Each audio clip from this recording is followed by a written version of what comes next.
اللہ تعالیٰ نے انسان کو بنایا ہے اور انسان بھولتا بار بار ہے اور خطائیں بھی بار بار کرتا ہے۔ خطا کرنے والا اور بھول جانے والا اللہ کی بارگاہ میں ایسا نہیں ہے کہ وہ ہمیشہ کے لیے ناکارہ ہے، بلکہ اللہ تعالیٰ نے اسے زندگی میں بار بار موقع دیے ہیں کہ تو اپنی خطاؤں سے اور اپنی بھول سے پھر سے دوبارہ اپنی اچھی زندگی میں آ جا، اور اسی کو ہم توبہ کہتے ہیں۔ توبہ کا جو آپشن رکھا گیا ہے انسانوں کے لیے، مسلمانوں کے لیے خاص طور پر، بہت ہمت والا ہے دروازہ ہے، بہت ہمت والا دروازہ ہے۔ اور اسی وجہ سے حدیث پاک میں یہ ہے کہ گناہ کرتا ہے بندہ، پھر توبہ کرتا ہے، پھر گناہ کرتا ہے، پھر توبہ کرتا ہے، یہ کرتا رہتا ہے۔ فرشتے اللہ کی بارگاہ میں عرض کرتے ہیں کہ مولا یہ تو بار بار وہی کرتا ہے، پھر توبہ کرتا ہے۔ اگر ہمارے ساتھ کوئی غلطی ایک بار دو بار کر دے، تیسری بار تو ہم اسے چھوڑیں گے بھی نہیں۔ انسانوں کی طبیعت تو یہی ہے، لیکن بندہ جب بار بار ایک خطا کرتا ہے اور پھر توبہ کرتا ہے، پھر خطا پھر توبہ، تو فرشتے جب اللہ کی بارگاہ میں یہ عرض کرتے ہیں کہ مولا یہ ہر بار یہی کرتا ہے، تو جانتے ہیں پروردگار عالم کیا فرماتا ہے؟ ارشاد فرماتا ہے اے میرے فرشتوں، میرا بندہ مجھے رحمان سمجھتا ہے اس لیے بار بار توبہ کرتا ہے، مجھے وہ ارحم الراحمین سمجھتا ہے، ورنہ کون بار بار اللہ تبارک و تعالیٰ کی بارگاہ میں دروازہ کھٹکھٹاتا؟ تو رب تبارک و تعالیٰ ارحم الراحمین ہے، یہ تصور ہر مسلمان کے ذہن میں ہے، اس کی وجہ سے وہ کبھی مایوس نہیں ہوتا۔ اور شیطان کا سب سے بڑا حربہ کیا ہے جانتے ہیں آپ؟ سب سے بڑا بہکانے کا اور گمراہ کرنے کا اور ہمیشہ گناہوں میں ملوث رکھنے کا سب سے بڑا آلہ، کہ بندے کو سب سے پہلے نا امید کرتا ہے، اب تیرا کیا ہوگا، تو بہت برباد ہو چکا ہے۔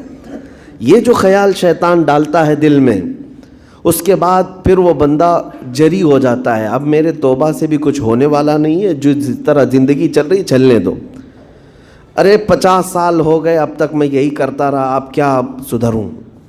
یہ جو خیالات ہے یہ شیطان ڈالتا ہے تاکہ اس کی کفر پر موت ہو جائے، تاکہ وہ ہمیشہ گناہوں کی موت مرے۔ نا امیدی جو ڈالتا ہے شیطان، اب میرے ساتھ کچھ ہونا نہیں ہے۔ نہیں میرے عزیزو، رحمت عالم صلی اللہ تعالیٰ علیہ وسلم کی بارگاہ میں کیسے کیسے لوگ آئے اور ارحم الراحمین نے ان کی توبہ قبول کی۔ آپ کو ایک بات میں بتاؤں، سیدنا عمر ابن خطاب رضی اللہ تعالیٰ عنہ کا دور ہے۔ مثنوی شریف میں مولانا روم فرماتے ہیں جنت البقیع، آپ نے سنا ہوگا قبرستان مدینے کا، مدینے کے قبرستان میں رات کے وقت ایک بوڑھا آدمی 80 سال کا جو بانسری بجاتا تھا اور اسی سے پیسہ کماتا تھا، اس کی بانسری میں بڑی اچھی لے تھی، بڑی سر اچھی تھی، لوگ سنتے تھے اور پیسے دیتے تھے، لیکن بڑھاپے میں جب سانس پھولنے لگ جاتی ہے، ہانپنے لگ جاتا ہے، سانس نہیں ٹھہرتی، تو بانسری کیسے بجتی؟ اس کی لے ٹوٹ جاتی، لہجے بدل جاتے۔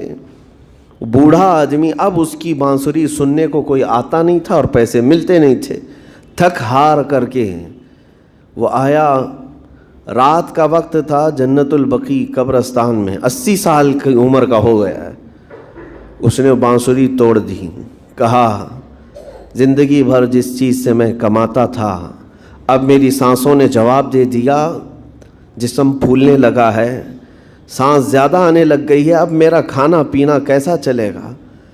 خیر ارحم الراحمین ہوں تو تیرا ہی بندہ، میرے اہل و عیال نہیں، میرے رشتہ دار نہیں، مجھے اگر تو بھوکا مارنا ہے تو اسی قبرستان میں مار دے، یا اگر میری زندگی باقی ہے تو میرے رزق کا انتظام کر دے۔ وہ رو رہا تھا 80 سال کی عمر میں۔ جب بندہ لاچار و مجبور ہوتا ہے تو پروردگار کو ہی یاد کرتا ہے۔ جانتے ہیں عمر ابن خطاب رضی اللہ تعالیٰ عنہ امیر المومنین مسجد نبوی میں تھے اور ان کی آنکھ لگی تھی، خواب میں رسول پاک صلی اللہ تعالیٰ علیہ وسلم تشریف لائے، کہا عمر اللہ کا حکم ہے جنت البقیع میں جاؤ، ایک بھوکا آدمی کھڑا ہے، اپنے گھر سے کھانا لے جاؤ اور اس کی ضرورت کا انتظام کرو۔ نیند کھلی تو آپ نے دیکھا اللہ کے حبیب صلی اللہ علیہ وسلم کی طرف سے حکم آیا اور رب ذوالجلال کا حکم ہے. گھر سے عمدہ کھانا لیا تو شادان لے کر کے کچھ مال و متاع بھی لے کر قبرستان میں گئے. ڈھونڈا کون ہے یہاں پر, تو دیکھا کہ ایک ہانپتا کانپتا ہوا 80 سال کا بوڑھا روتا ہوا نظر آیا. امیر المومنین اپنے ہاتھ میں توشادان لے کر اس کے قریب گئے. کہا تو بھوکا ہے؟ کہا ہاں بھوکا ہوں. بیٹھ چل میں تجھے کھلاتا ہوں. دسترخوان بچھا کر اسے اپنے ہاتھوں سے کھلایا اور اسے اپنی ضرورت کے مطابق جو ضروریات تھیں اس کی ضرورت کے مطابق وہ ساری چیزیں دی. وہ بوڑھا پوچھتا ہے آپ کون ہیں؟ حضرت عمر فاروق نے کہا میں عمر ابن خطاب ہوں. وہ ڈر گیا. حضرت عمر سے کون نہیں ڈرتا تھا کہ کہیں یہ کھلا پلا کر کے مجھے کوڑے نہ ماریں کہ زندگی بھر بانسری بجانے والا آج پکڑا گیا ہے, ہاں آج مجھے یہ سزا نہ دے دے. وہ کانپنے لگا. کہا کہ آپ یہاں کیسے؟ حضرت امیر المومنین کہتے ہیں میں خود نہیں آیا, مجھے اللہ کے رسول نے بھیجا اور رب تبارک و تعالیٰ کا حکم آیا تھا کہ تو بھوکا ہے اور تو نے رزق مانگا ہے اور مجھے تیرے رزق دے کر کے بھیجا گیا ہے.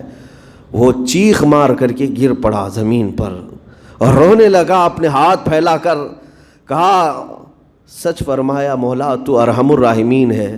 80 سال تجھ سے دور بھاگتا رہا, ایک بار کیا تجھے میں نے پکارا, تو نے وقت کے امیر المومنین کو کھانا دے کر بھیج دیا.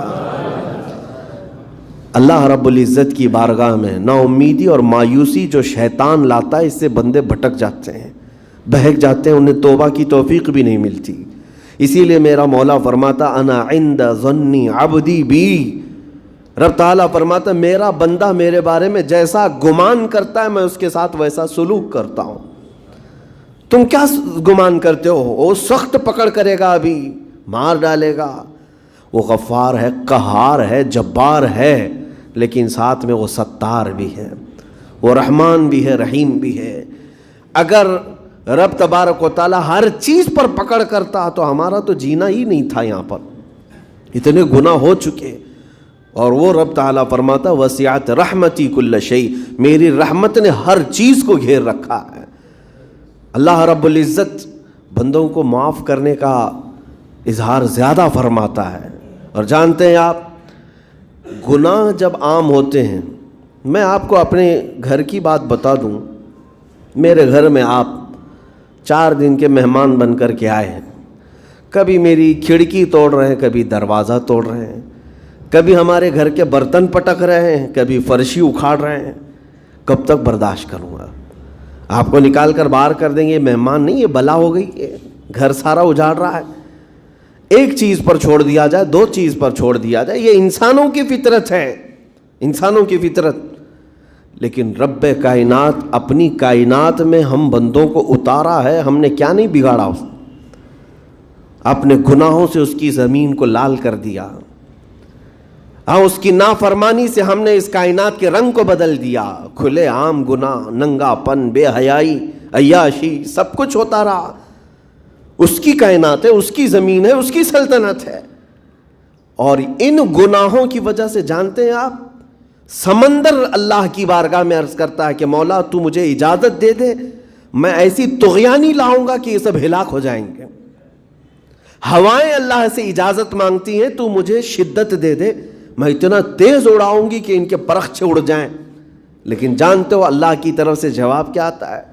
سمندر کو بھی رب تعالیٰ فرماتا ہے, ہواؤں کو بھی کہتا ہے رب تعالیٰ رک جاؤ, میں میرے بندوں کے انتظار میں ہوں, میرے بندوں کی توبہ کے انتظار میں ہوں کہ میرے بندے میرے پاس لوٹ آئیں گے.